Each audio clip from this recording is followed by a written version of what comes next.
முடிவழுக்கை, ஆண்களுக்கான முடிவழுக்கை அப்படின்னு பார்த்தோம்னா, இது வந்து ஒரு தலையாய பிரச்சனையான ஆமா அப்படின்னு தான் அதாவது இந்த வழுக்கை இருக்கிற எந்த ஆணை கேட்டிங்கனாலும் சொல்லுவாங்க. ஏன்னா இது அவங்களுக்கு ஒரு ஆஃபீஸில் ஒரு மீட்டிங் அட்டென்ட் பண்ணவோ, இல்லை ஒரு கல்யாண வயசில் இருக்காங்க அப்படின்னாலோ, அவங்க அதனால் படக்கூடிய வேதனைகள் அண்ட் மன அழுத்தம் வந்து ரொம்ப நிறைய.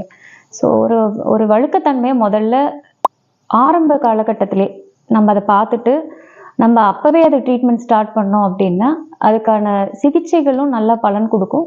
நம்ம வழுக்க வரதை வந்து தள்ளி போடலாம். ரிசல்ட்ஸும் நம்மளுக்கு ஹேர் க்ரோத் திருப்பி ரீக்ரோத் கொடுக்கக்கூடிய தன்மை நம்மளால் பண்ண முடியும்.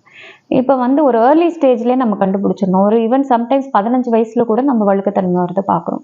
வந்த உடனே டாக்டரை சந்தித்து உங்களோட ஹேர் அனலைஸ் பண்ணி என்ன ப்ராப்ளம்ங்கிறது இன்னும் தீர ஆராய்ஞ்சு பார்த்துட்டு ட்ரீட்மெண்ட் அதுக்காக நம்ம தடவுற மருந்துகள், மாத்திரைகள் தேவைப்பட்ட மாத்திரைகள் இதெல்லாம் தொடர்ந்து எடுக்கணும். எனக்கு வந்து எவ்வளோ நாள் எடுக்கணும் டாக்டர்? ஒரு 2 மாதம் ஆகும் ஒரு கொட்டுறது குறையறதுக்கு. மீனாக்சிலெலாம் யூஸ் பண்ணுறீங்கன்னா முதல் மாதம் அந்த கொட்டுற தன்மை இன்னும் கூட அதிகமாகலாம். ஆனால் உங்களை மனதை விடாமல் தொடர்ச்சியாக யூஸ் பண்ணுங்கள். அது பண்ண கண்டிப்பாக நல்ல எஃபெக்டிவ் ரிசல்ட்ஸ் கிடைக்கும்.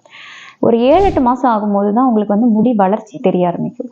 இதுக்கு வந்து நம்ம எய்ட் பண்ணுறதுக்கு மருந்து மாத்திரைகள் இல்லாமல் பிஆர்பி, ஜிஎஃப்சி அதாவது platelet rich plasma growth factor concentrate சொல்லிட்டு நம்ம உடம்புல இருக்கிற ஒரு க்ரோத் ஃபேக்டர், பிளாஸ்மாவில் இருக்க க்ரோத் ஃபேக்டரை எடுத்து ரூட்டில் இன்ஜெக்ஷன் மாதிரி போடக்கூடிய ட்ரீட்மெண்ட்ஸ் அவைலபிளாக இருக்குது. அதை பற்றி இன்னும் டீட்டெயில்ஸ் நம்ம அடுத்த வீடியோவில் பார்க்கலாம்.